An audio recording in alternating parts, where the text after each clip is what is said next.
Hey, John Banks Jr. here again.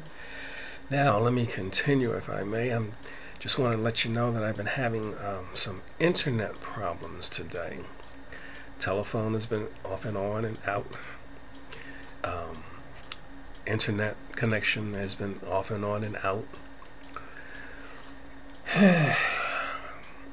Such is life. It's all good though. So I'll just continue to make the recordings, and once I'm able to get on the internet fully, then I will upload. Now, as I was saying, I had that experience where, because of my discontent of running around and partying and hanging with the guys and the girls, and throughout my life just having a good time and enjoying life, I just wasn't happy. I was searching for something and just couldn't find it. And then I just had finally decided to give up. It was just too much. I was away from my hometown, away from my family.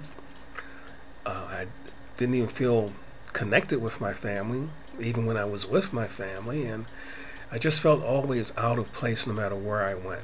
So I did travel a lot and meet a lot of people. But that wasn't the answer. And once I had finally decided to give up, it was simply because I just felt that my issues, my problems, the things that I had had to go through in life that weren't making me happy, and things that I was doing that were not satisfying me, it was just impossible. And I understood why people would want to leave this world. They would want to kill themselves in one form or another. They would drink themselves to death. They would drug themselves to death. Well, I didn't want to go through all that. I felt like, well, if I'm going to leave, let me just leave. So some unseen force, because let me explain something to you. I knew of, I knew about God. I did not know God. I knew about Jesus. I did not know Jesus. I am so grateful because I understand now that because I had people that were praying for me, a praying grandmother, praying grandmothers, other relatives that cared enough to know that I would be out there doing things and putting myself in harm's way, and they wanted to make sure that I was protected. So I'm sure that there have been things that you have done in your life, and you have realized that had it not been for someone praying for you, you would have not been able to make your escape. You would not have been able to go to the left instead of the right. You would not have adhered to that little voice.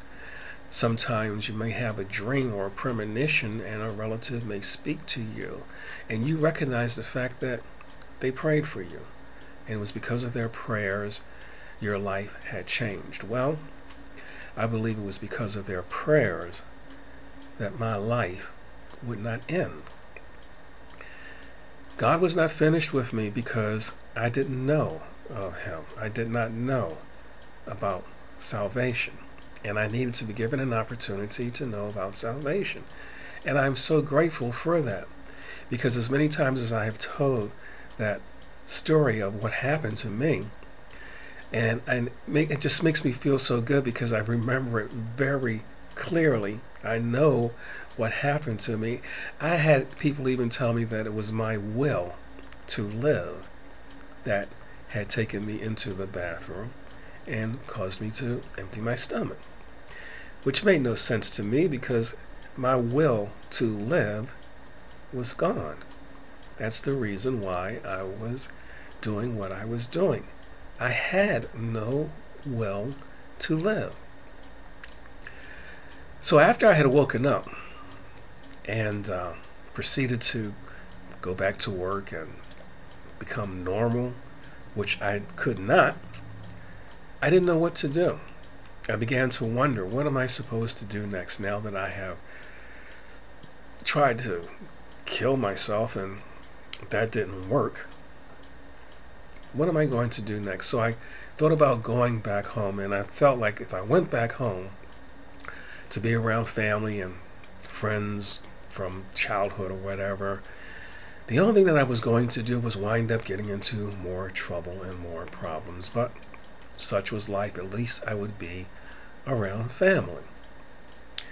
And that was my plan. And as I continued to go to work and feel miserable and just exist, I mean, it was like I was no longer doing the things that I had been doing prior to that experience. Excuse me. But I was like in a place where I didn't know what I was supposed to do. I was just waiting until the next episode. And as I was walking around on the job, doing my work, a young lady who was working there happened to walk by me, and I spoke to her, and I believe she spoke to me, but because she was kind of standoffish, and I didn't really know much about her at all, but she had come to work at the location as a temp secretary. And as she walked away, and I continued walking, she turned around and she called me by my name, and she handed me a index card. And on the index card, she told, as she was explaining to me, I was reading that I was being invited to a revival. And I didn't know what a revival was. I'd never been to a revival. But the one thing that I did know was that I needed to be revived. And if you've seen any of my other videos, you may have seen one in which I talk about how I went to that little storefront church that I refer to as a stable, because, a stable in the manger, because that's where I found Christ. That's where Christ found me. And my life has never been the same since. I was there that day, that night, and the people in the church, the saints, the missionaries, the pastor, they were talking, and I didn't feel comfortable because I didn't think this little storefront place should have been called a church, because I had been in churches and it never didn't look like this. But then when they got ready to pray, everyone stood up, and I thought, okay, well, we're going to stand up and bow our heads and pray. And instead, everyone started turning around and getting on their knees facing the pews. And I thought, oh, now this is kind of unusual. People getting on their knees and praying, like when you go to bed, you pray. And as I began to pray, I was told to ask Jesus to save me from my sin. I was told to ask Jesus to forgive me for my sin. And I did exactly as I was told.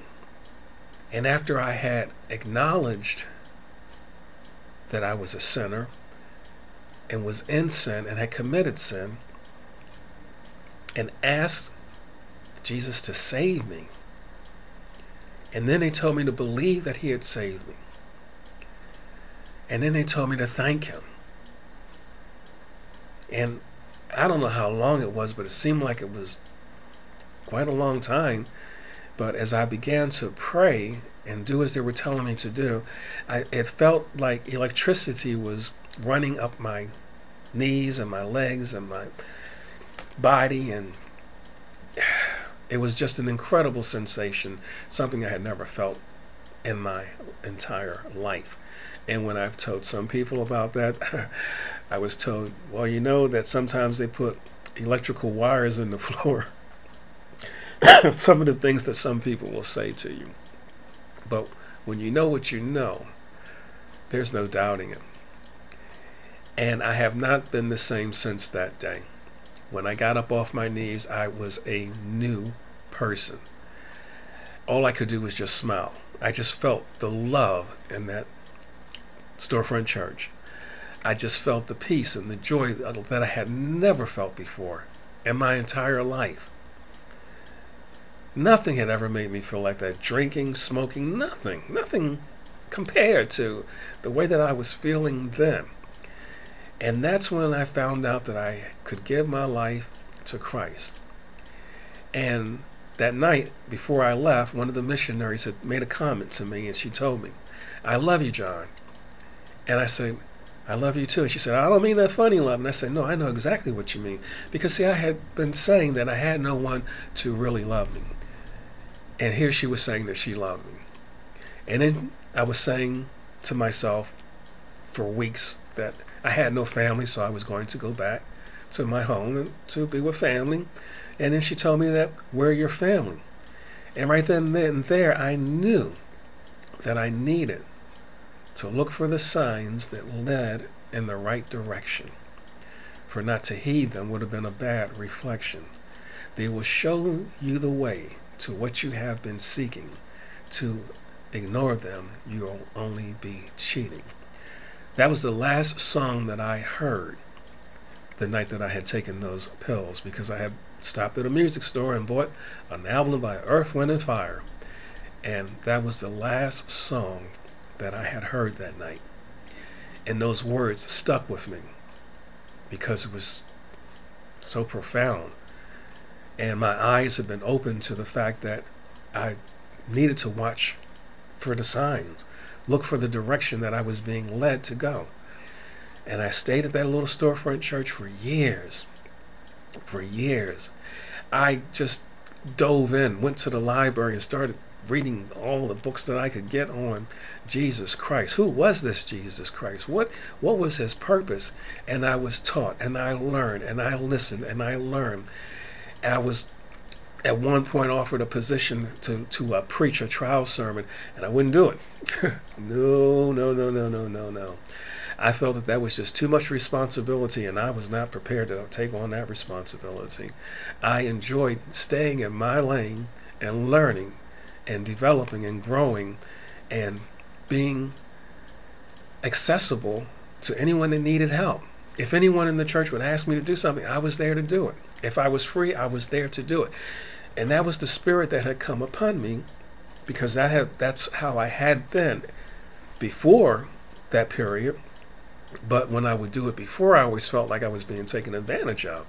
But now, here, I didn't feel that way. I felt like I was doing what my purpose was. My purpose was to help as many people as I could help in whatever way that I could.